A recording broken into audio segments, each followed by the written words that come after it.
Bonjour à tous, je suis ravi de vous retrouver pour parler de l'oracle de la chamane. Alors cette petite pépite, je l'ai trouvée à 5 euros dans un magasin éphémère, sur Metz. Ils en avaient quelques-uns, et j'avais envie de découvrir ce qui se cachait derrière cet oracle. L'oracle de la chamane par Brigitte Pietzak. Alors pour vous parler d'elle, Brigitte Pietzak a été musicienne et artiste peintre. Elle est d'origine polonaise.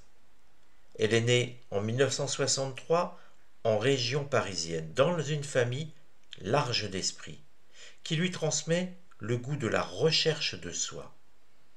Dès l'enfance, elle manifeste son don de vision et vit des pertes de connaissances qu'elle identifiera plus tard comme la maladie chamanique. Aspirant à devenir artiste, elle apprend son métier grâce à de nombreuses rencontres. C'est à travers l'expérience directe de la musique et de la peinture, deux pratiques qui sont pour elle un premier pas vers le monde subtil, qu'elle développe librement son intériorité. À 18 ans, Brigitte fait la connaissance de Charlotte Calmis, sa mère spirituelle, qui la met sur le chemin de la spiritualité et d'elle-même. Elle va alors découvrir de nombreux maîtres de différentes traditions, parmi lesquels Madame Guyon, qui lui montre l'importance de la prière du cœur. La mère et Sri Aurobindo, qui lui font comprendre que la conscience est une aventure et qu'il n'existe pas de dualité entre l'esprit et la matière. Elle s'intéresse également à la tradition bouddhiste, à travers la pratique du zazen, selon l'école de Taizen Deshimaru, et fait partie des groupes Gurdjieff pendant un temps, où elle travaille la présence à soi avec Michel de Salzman. Convaincue que le psychologique et le spirituel sont liés, elle suit une analyse pendant 13 ans pour clarifier les premières couches de l'inconscient. Parallèlement à cela, elle poursuit sa quête de l'invisible, à travers l'art, notamment l'écriture d'un livre sur le photographe et galériste Paul Facchetti. Celui-ci a découvert et exposé les peintres de l'abstraction lyrique, qui favorisaient dans leur pratique l'intuition et la spontanéité du geste. Le chamanisme entre dans sa vie quand elle a 49 ans, sans qu'elle s'y attende, grâce à la lecture des livres de Corinne Sombrin et Laetitia Merli. Ressentant l'appel du chamanisme, Brigitte part un an plus tard avec son amie Anne Vito à la rencontre de Heng Tuya, une chamane mongole, qui lui confirme son don de chamane et l'initie aux cérémonies et rites mongols. Un des 3 chamanismes sibériens avec celui des Bouryats et des Tuvas. À partir de là, forte de tous les outils qu'elle a acquis, elle trouve le sens de son service et sa vie change complètement de direction. Elle pratique alors le chamanisme en France et en Mongolie, où elle est retournée chaque année pour parfaire son initiation et se relier à la source que représente Heng Tuya, sa sœur spirituelle. Elle témoigne de cette expérience dans son livre La chamane qui lit sur les visages, qui a reçu le prix du meilleur livre chamanique au Festival du chamanisme à Génac en 2019. Une distinction qu'elle a refusé d'aller recevoir, ne se reconnaissant pas dans ce rassemblement néo-chamanique.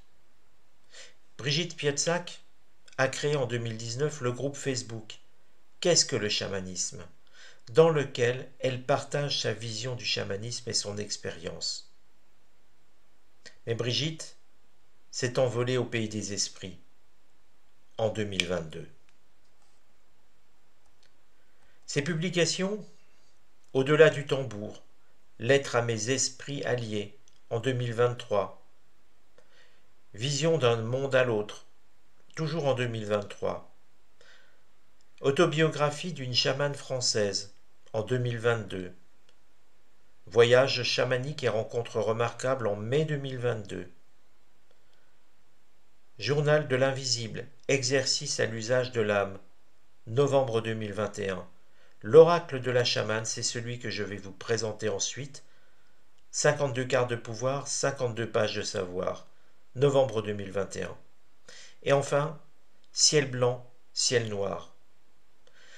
Tout ce que je vous ai décrit là, tous les livres, toutes les publications, vous pouvez les retrouver chez Mama Édition. Voilà donc le portrait de la personne qui a créé cet oracle chamanique. Je vous rappelle son titre, l'oracle de la chamane.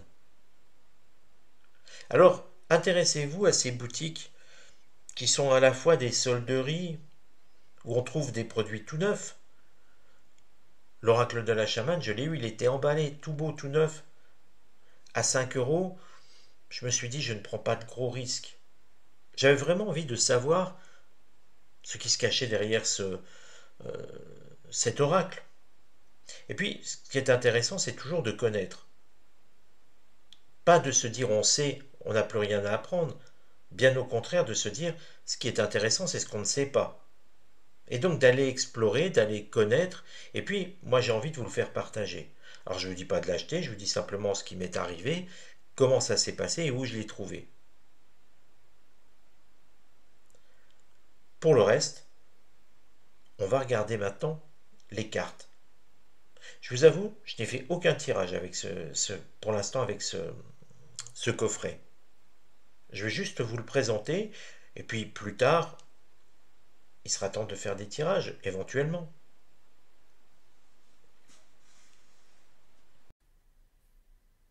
Alors dans cet oracle, eh bien ce qu'il contient, déjà un petit plateau en carton, en papier assez dur, qui peut servir à poser vos cartes.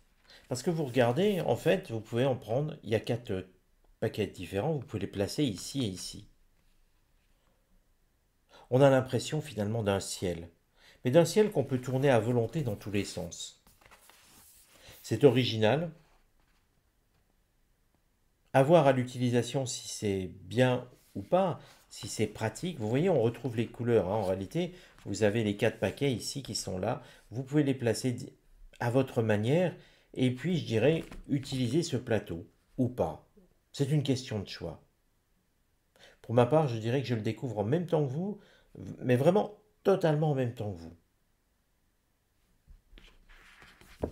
Mais outre ce petit support, vous avez le livre. Alors le livre qui est, bon, comme tous les livres dans les voyances, hein, il vous explique ce que veulent dire les cartes. Le cerf. Vous voyez, il y en a plusieurs, le léopard des neiges, le cavalier mongol, la salamandre, l'impatience. Vous voyez, je vous parle souvent de patience quand vous m'écrivez. Mon impatience freine l'enracinement des projets qui me tiennent à cœur.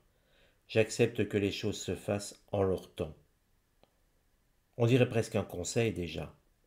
Et la peur m'empêche actuellement de faire face à un obstacle qui se présente dans ma vie. Elle s'installe en moi et m'immobilise. Ce sont les émotions, celles dont je vous parle et qu'il faut toujours quitter, faire partir le plus loin possible de vous. Ces émotions qu'on peut qualifier entre guillemets de négatives, même si je n'aime pas spécialement le mot, c'est aussi, chez l'oracle de Béline, tout ce qui touche à la lune, ce septénaire de la lune. Et puis vous voyez, ça passe en retrait les 52 cartes. Vous y retrouvez à la fin le portrait, je vous le mets de près, de Brigitte. Et puis nous avons les cartes. Alors les cartes, on retrouve sur le plateau, je ne sais pas si vous avez bien vu, mais ceux qui seront curieux pourront regarder de plus près la vidéo, feront zoomer et puis ils pourront voir. Et puis l'idée, si cet oracle vous plaît, eh bien n'oubliez pas, il sera difficile à trouver, je pense, maintenant. Mais en tout cas, si vous trouvez ça dans des boutiques éphémères, peut-être y en a-t-il de ces types de boutiques près de chez vous.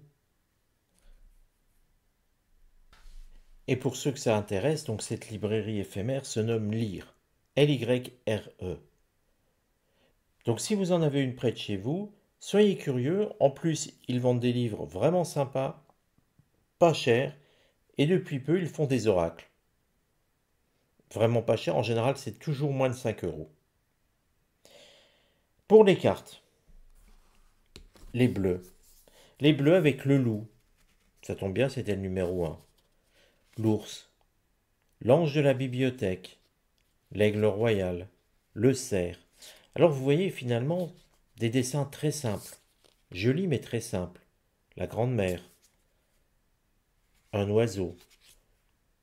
Je dis qu'elles sont simples parce que finalement, elles sont noires sur fond blanc, avec une écriture bleue.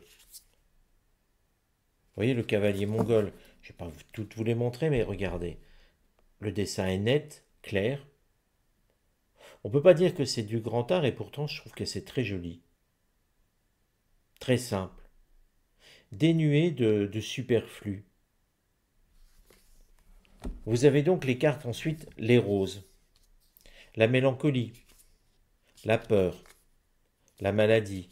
Et vous voyez les thématiques des cartes. L'égarement. En fait, nous sommes plutôt sur de l'émotionnel ici. Et puis le vert. Avec deux personnes, main dans la main. Je ne sais pas si on voit bien. Oui, voilà, on voit mieux. Une maison en pleine nature. Une bonne étoile. Retrouver son animalité. Donner, faire un don. On est sur des actions plutôt ressenties positivement, je dirais. Et puis ici, je reconsidère ma question avec amour. Des conseils, je dirais. Je deviens qui je suis en réalité. Je sais que je suis libre de mes choix et j'assume mes intentions en conscience. C'est vraiment une autre façon d'appréhender les cartes, d'appréhender les oracles. Alors oui, c'est vrai, je ne vais pas le tester aujourd'hui. Il me faudra un peu de temps. Découvrir aussi quelles étaient les intentions de l'auteur, parce que on est habitué à des oracles type oracle G, oracle de Béline, même le tarot. Ce sont des intentions assez linéaires dans leur fonctionnement. Mais il faut voir quelle intention avait mis donc l'oracle, Brigitte Pietrzak, cet auteur, et puis de comprendre un petit peu comment elle avait voulu que l'on avance avec son oracle. À partir de là, une fois que j'aurai peut-être un petit peu maîtrisé les choses, eh bien je vous proposerai un tirage pour vous montrer ce que j'ai pu obtenir. Voilà un petit peu ce que je vous propose et je pense que c'est intéressant de découvrir autre chose que ce que l'on a d'habitude. Comme les runes, c'est totalement différent et pourtant ça passionne beaucoup d'entre vous. Donc il ne faut pas être crispé vis-à-vis de la nouveauté. Il faut juste se laisser le temps de la découvrir. Je vous donne rendez-vous à très bientôt pour une nouvelle découverte d'oracle ou de tarot. Allez, prenez soin de vous. À bientôt.